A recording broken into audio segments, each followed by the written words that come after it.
Yeah, Daniel says a lot of crossover in the Wall Street bets community and Bitcoiners. The same slang for one. So that's what we're going to start the show with today. We've got a bunch of questions to get through, but I wanted to start the show with talking about GameStop because it's what everybody's talking about today. So kind of my opinion on this, and I don't know, I had some notes on it, but I'll try my best to remember what I was going to talk about here. But with these shows, like I do the show every morning, and we watched a video on earlier in the week talking about a guy saying that there's really nobody trusts like the media, nobody trusts the scientists. People trust their favorite influencers. And that's what I want to talk about in regards to Roaring Kitty today. So the first thing there is that you should never take my advice with anything. You should never listen to what I say and assume that it's true. If you like watching the show, if you get entertained, if you learn some things here and there, I definitely don't want you to stop watching. But don't take my word for gospel. I always want you to verify things. Because, I mean, I get a lot of my stuff from the internet as well, and I could be lying about things. And not just me, but anybody you listen to online. Always make sure that don't let their opinion be your opinion. Take in what they have to say, verify for yourself, and then form your own opinion based on it. And Roaring Kitty, the guy from GameStop, is doing a live stream today.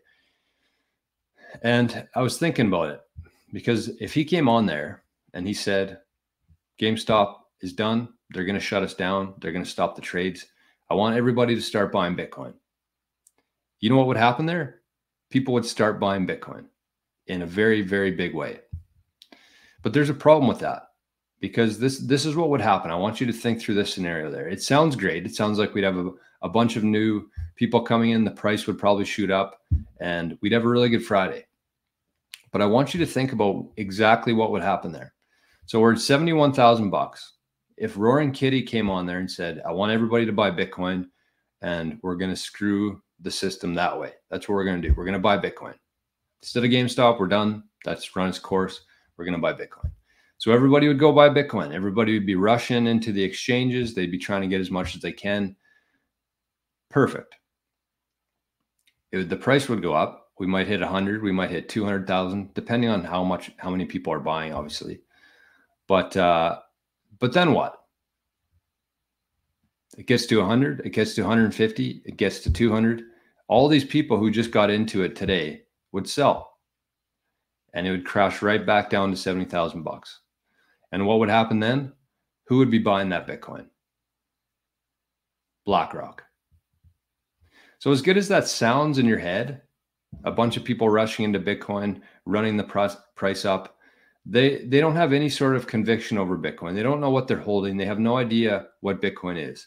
So once they see a bit of a price increase and a bit of profit, they sell it. And whenever they sell it, it goes straight to the BlackRock vacuum.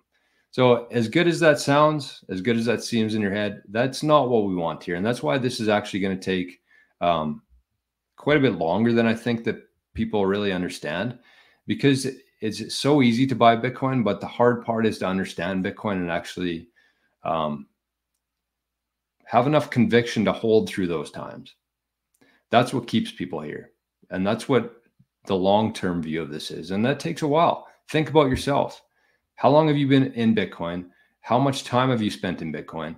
And how far along the curve are you in Bitcoin? It takes a very long time, not only just to get off of zero, but then to really understand Bitcoin, it takes a hell of a long time.